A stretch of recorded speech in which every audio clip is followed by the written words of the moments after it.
La DPJ m'ont volé ce qui me restait d'estime de moi de 7 à 17. Faites-en ce que vous voulez. Mon enfance, mon adolescence, puis mon préparation de chemin vers la vie adulte. Entre 1 an et 17 ans, j'ai fait 9 familles d'accueil, environ. Si je compte ceux que je me rappelle pas, là. J'ai fait 9, puis les travailleurs sociaux, j'en ai eu une dizaine. J'en ai eu beaucoup. Ils ont changé tout le temps. Tu te sens comme un animal en cage. Tu sais, t'es obligé, t'as des heures de... Pendant une journée de temps, là, t'as une planification de 8 h le matin à 9 h le soir. T'es obligé de faire ça, là. Le seul temps de break que t'as là-dedans, là, c'est quand tu dors, t'es couché.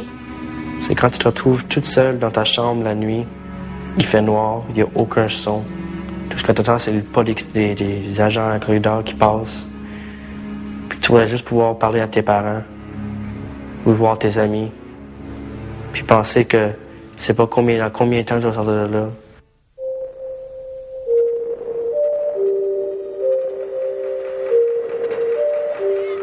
Le nombre d'enfants signalés à la direction de la protection de la jeunesse a dramatiquement augmenté depuis quelques années.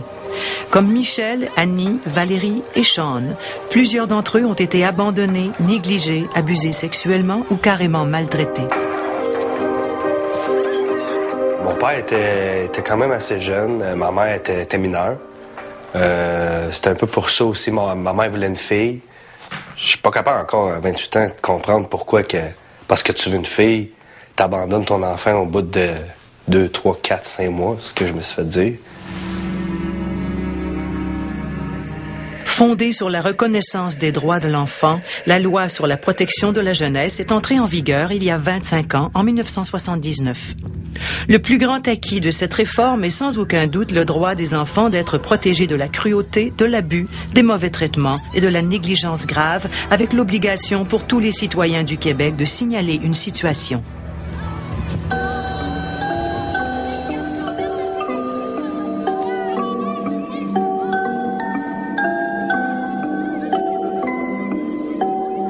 On a raison de dire on a fait un grand bout de chemin parce qu'avant, il y a 25 ans, quand on avait besoin de la loi pour intervenir, on ne l'avait pas, elle n'existait pas. Et il fallait faire des pieds et des mains, il fallait parfois appeler des juges chez eux pour leur demander de nous aider à intervenir ou de garder un enfant à l'hôpital parce qu'on n'avait pas le droit si on n'avait pas cette autorisation-là. C'était compliqué. Mais à l'heure du bilan, de plus en plus de voix s'élèvent pour lancer le même cri d'alarme. On a beau avoir une des meilleures lois au monde, les services d'aide aux jeunes et à la famille sont en déroute et se montrent incapables de protéger tous les enfants en danger.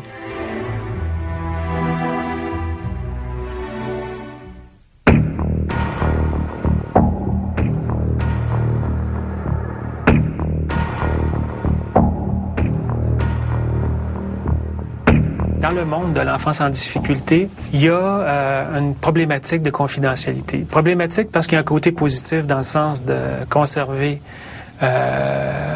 l'anonymat pour le respect des enfants et des parents qui vivent des difficultés, ça va. Mais l'effet pervers, c'est que les gens ou le public ont l'impression que tout roule, tout est pris en charge et que c'est pas le cas. Mais moi, je parle de ce que j'ai vu dans mes dossiers. Et je peux vous dire que la situation est inquiétante.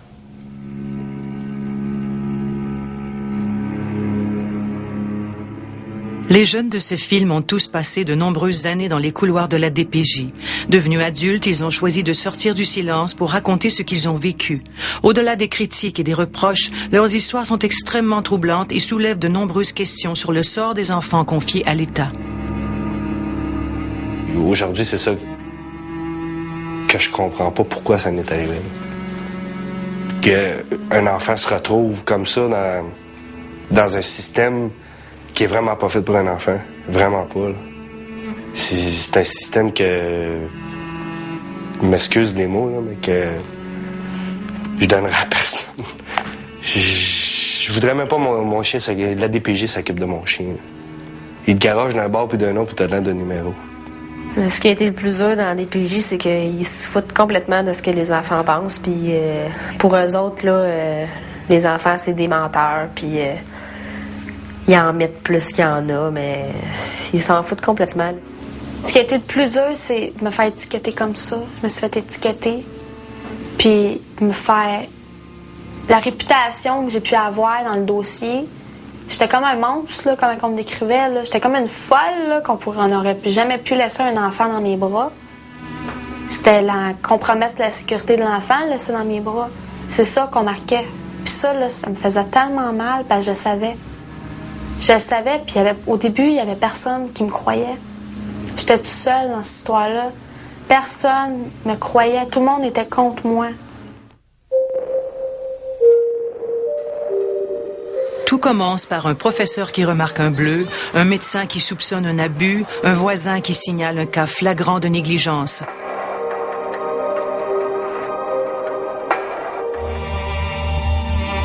La première fois que le DPJ est rentré dans ma vie, j'avais 1 an. Je m'en souviens pas, là, mais c'est les travailleurs sociaux qui m'ont raconté ce qui s'était passé. Puis c'est parce qu'il y avait de l'inceste là, dans la famille avec mon père. Mon père, il me faisait de l'inceste. Puis il m'avait envoyé dans une famille d'accueil quelques mois. J'avais 1 an. Ça, c'était la première fois que j'ai été placée en famille d'accueil.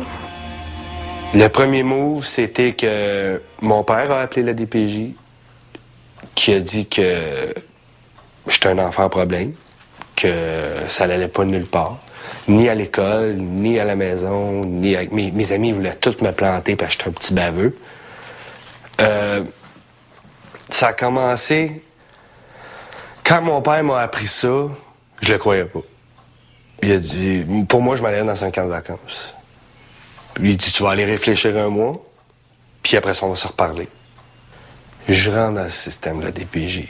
1 mois. Je suis posé d'être en encadrement intensif, qu'ils appellent. J'ai resté jusqu'à l'âge de 18 ans en centre d'accueil. Près de 60 000 enfants sont signalés à la DPJ chaque année, mais seulement un peu moins de la moitié des cas sont retenus. Ce qui est loin de vouloir dire que les 30 000 autres n'ont pas besoin d'aide. Une enquête a clairement démontré que la détresse de ces enfants laissés de côté est immense.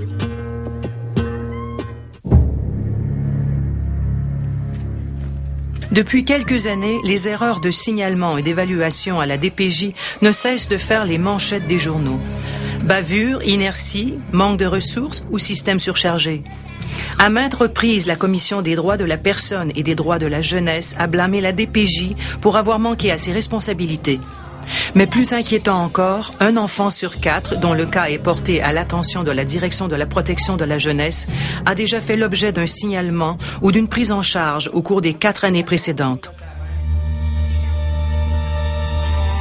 À peut-être 2 ans, ils m'ont retourné chez ma mère jusqu'à 4 ans. J'avais un drôle de comportement. Puis c'est là qu'ils avaient vu qu'il y avait encore de l'inceste. Fait que ils m'ont envoyé avec mon frère David. Là, j'avais 4 ans. Mon frère, il en avait 5 ans. Il avait environ 5 ans. Il nous a envoyés à Laval. La femme de la famille d'accueil était super agressive avec nous autres. Ben, surtout avec moi, parce que j'avais 4-5 ans, puis je mouillais mon lit encore. Ça arrivait des fois. Là. Puis là, c'était la grosse crise. Elle nous frappait. Puis des fois, les fins de semaine, quand on allait voir ma mère, ben, on revenait souvent avec des bleus.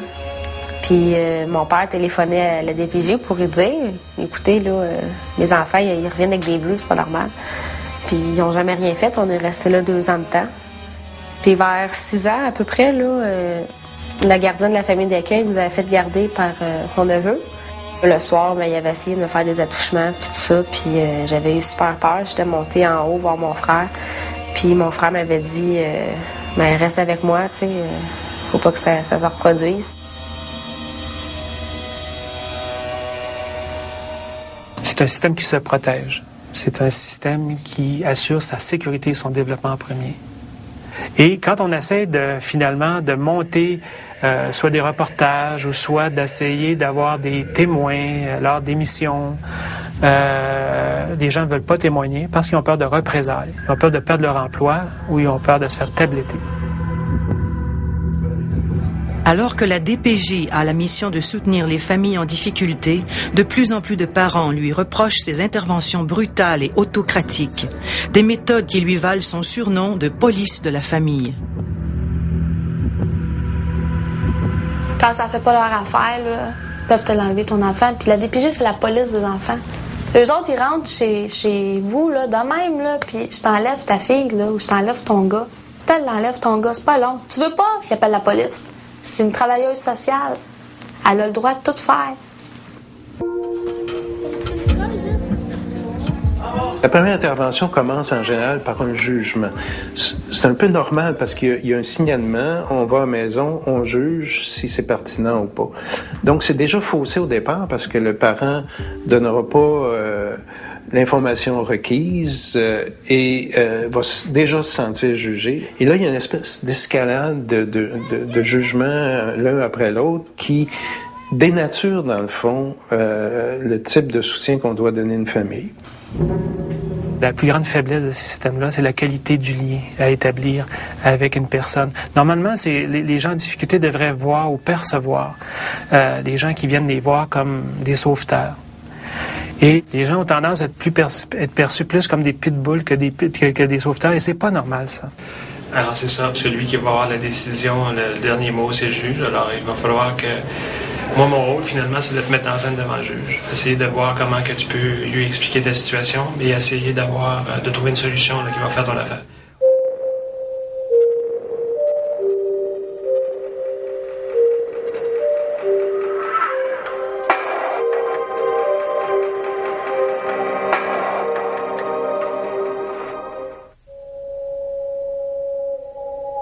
Lorsqu'elle a été créée, la loi sur la protection de la jeunesse avait pour objectif d'éviter aux familles de se retrouver devant les tribunaux en proposant à l'enfant et à ses parents des mesures volontaires